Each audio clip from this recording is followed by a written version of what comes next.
మంత్రి నారాయణ మాట్లాడుతున్నారు. లైవ్ చూద్దాం. సిటీ చేయాలని ముఖ్యమంత్రి గారు నిర్ణయించారు. దాని మీద ముందుకు పోవడం ఇప్పుడు ఉన్న స్పోర్ట్స్ సిటీలో ఉన్న స్థలం చాలా తక్కువ. ఏదైతే ఉందో దాంట్లో ఉండేది కేవలం ఒక 70 ఎకరాలే స్పోర్ట్స్ కాంప్లెక్స్కి పెట్టాం. 70 ఎకరాలు మాత్రమే ఉంది. కానీ 70 ఎకరాలు ఇంటర్నేషనల్ లెవెల్లో పెట్టలేం కాబట్టి ఇంటర్నేషనల్ లెవెల్లో ఒక మంచి స్పోర్ట్స్ సిటీ చేస్తే ఎకనామిక్ గ్రోత్ వస్తుంది. ఎకనామిక్ గ్రోత్ వస్తే ఇక్కడ ఉన్న ప్రజలకి ఆర్థిక పరిస్థితులు పెరుగుతాయి, రాష్ట్ర ఆర్థిక పరిస్థితి పెరుగుతుంది. దాన్ని దృష్టిలో పెట్టుకుని చేస్తాం.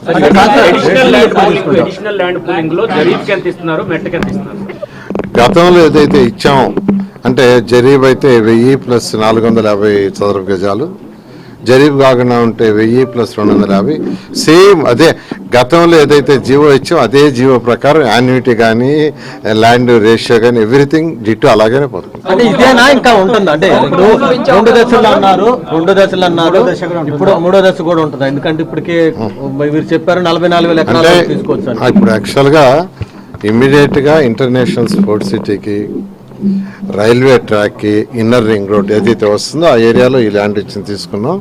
నెక్స్ట్ అధికారులు వర్కౌట్ చేస్తున్నారు.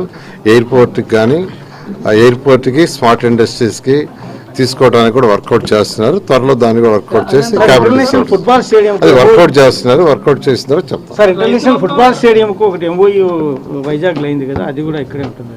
అంటే ఇక్కడ కంప్లీట్గా ఎక్స్క్లూజివ్గా ఒక ఇంటిగ్రేటెడ్ ఇంటర్నేషనల్ స్పోర్ట్స్ సిటీ వస్తుంది. చాలా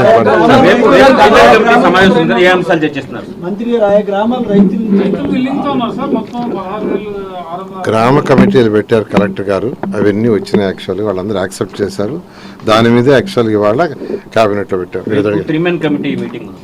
యాక్చువల్గా ఏదైతే గతంలో రైతులు ల్యాండ్స్ ఇచ్చారో వాళ్ళకి 2014-19లో వాళ్ళకి ప్లాట్లు అన్నీ ఇచ్చాము. అయితే కొద్దిమంది యాక్చువల్గా ఆగి ఉన్నాయి.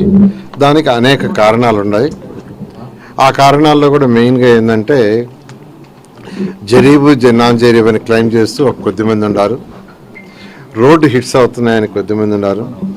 అదేవిధంగా గ్రామ కంటాల్లో మాకు ఇంకా కొంతమంది ఉన్నారు. వీటన్నిటి మీద ముఖ్యమంత్రి గారు అటు కేంద్ర మంత్రివర్యులు ఎంపీ గారు చంద్రశేఖర్ గారిని, నన్ను, శ్రవణ్ గారిని వాళ్ళందరితో అధికారులతో కూర్చొని డిస్కస్ చేసి ఎవరికన్నా ఎక్స్ట్రాగా ఇచ్చుంటే వాళ్ళ దగ్గర బ్యాక్ తీసుకోమన్నారు. ఎవరికన్నా పొరపాటున అధికారులు కానీ ఇచ్చుంటే దాన్ని వెంటనే వెనక్కి తీసుకోండి.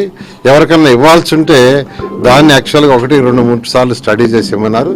దాని మీద 1 నెల టైం పెట్టుకున్నాం. 1 నెలలో దాని మీద స్టడీ చేసి డెసిషన్ తీసుకొని ఆ కొద్దిమంది రైతులే, ఎక్కువ మంది కాదు యాక్చువల్గా. ఐ థింక్ ఒక కేటగిరీలో అంతా కలిస్తే ఒక 500 మంది రైతులు ఉంటారు. అసైన్ ల్యాండ్స్ ఆల్రెడీ ప్లాట్లు అలాట్ చేసి రిజిస్టర్ చేయాల, అది రిజిస్ట్రేషన్ స్టార్ట్ చేశారు ఆల్రెడీ. సో ఎవరికైతే అసైన్ ల్యాండ్స్ అలాట్ చేసి గతంలోనే 14-19లోనే రిజిస్ట్రేషన్ జరగలేదో దానికి ఇచ్చేయమన్నారు. అదేవిధంగా అసైన్ ల్యాండ్స్ వాళ్ళకి కొంతమందికి అలాట్ చేయాలా. అయితే అసైన్ ల్యాండ్ సంబంధించి రాష్ట్రం మొత్తం మీద స్టడీ చేయమని ఒక GOMS చేస్తున్నారు. అయితే దానికి కొంత సమయం పడుతుంది కాబట్టి ఈ అమరావతిలో ఏదైతే 300 ఎకరాలు రైతులకి ఎవరైతే వాళ్ళు 9.14 ఇచ్చి వాళ్ళకి ప్లాట్ అలాట్ చేయలేదో దానికి సంబంధించి నెక్స్ట్ క్యాబినెట్కి యాక్చువల్గా తీసుకురమ్మన్నారు. దీని వరకు సపరేట్గా చేస్తామని ఆ విధంగా రైతు సోదరులకు సంబంధించిన సమస్యలు 1 by 1 చేస్తున్నాం. యాక్చువల్గా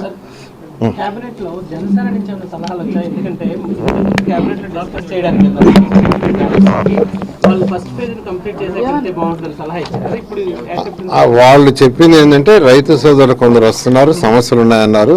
ఆ సమస్యలు సాల్వ్ చేసి ముందుకు పోమన్నారు. అందుకనే ఏదైతే పర్టికులర్ అసైన్ ల్యాండ్స్లో 2014-19లో అలాట్ చేస్తే ఇది వాళ్ళకి అవి రిజిస్ట్రేషన్ ఆపింది. దాని రిజిస్ట్రేషన్ కొనసాగించేస్తున్నాం. వాళ్ళ సమస్య తీరిపోయింది. అదేవిధంగా 300 ఎకరాల ల్యాండ్ వాళ్ళు ఇచ్చుండారు, ప్లాట్లు ఇంకా అలాట్ చేయలే. దాన్ని కూడా అలాట్ చేస్తాము. నెక్స్ట్ క్యాబినెట్ ఇద్దామని ముఖ్యమంత్రి గారు చెప్పారు. అదేవిధంగా రిజిస్ట్రేషన్ పెండింగ్ ఎవరైతే చేసుకోలేదో వాళ్ళందరికీ కూడా CRDA నుంచి ఇప్పుడు 3 సార్లు ఫోన్ చేసాం, రండి రిజిస్ట్రేషన్ చేసుకోమని. రోజు రిజిస్ట్రేషన్ జరుగుతున్నాయి. మొన్నటి వరకు 90 జరుగుతున్నాయి. ఇప్పుడు తగ్గిపోయినాయి, అయిపోయాక తగ్గిపోతూ వస్తే ఇప్పుడు 20-30 జరుగుతున్నాయి. ఆ విధంగా వాళ్ళ సమస్యలన్నీ 1 by 1 సాల్వ్ చేస్తున్నాం కాబట్టి ల్యాండ్ పుల్లింగ్ మమ్మల్ని వారు కూడా చెప్పడం జరిగింది. దాని మీద వారు తీసుకున్నారు.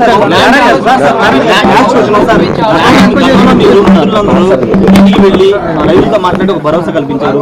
ఇప్పుడు రెండో ఫేజ్ లో కూడా ప్రజాప్రతినిధులు అక్కడ వెళ్ళి మాట్లాడి భరోసా ఇచ్చి భూములు తీసుకునే అవకాశం ఉంటుంది. ఖచ్చితంగానండి. యాక్చువల్గా ఇది ప్రజలు రైతులతో ప్రజాప్రతినిధులు కలిసి మాట్లాడి డిస్కస్ చేసి వాళ్ళకి భరోసా ఇచ్చి ఖచ్చితంగా భరోసా అడతారు. భరోసా ఇచ్చి ముందుకు పోవడం జరుగుతుంది. Thank you. సేమ్ అదే కౌలు.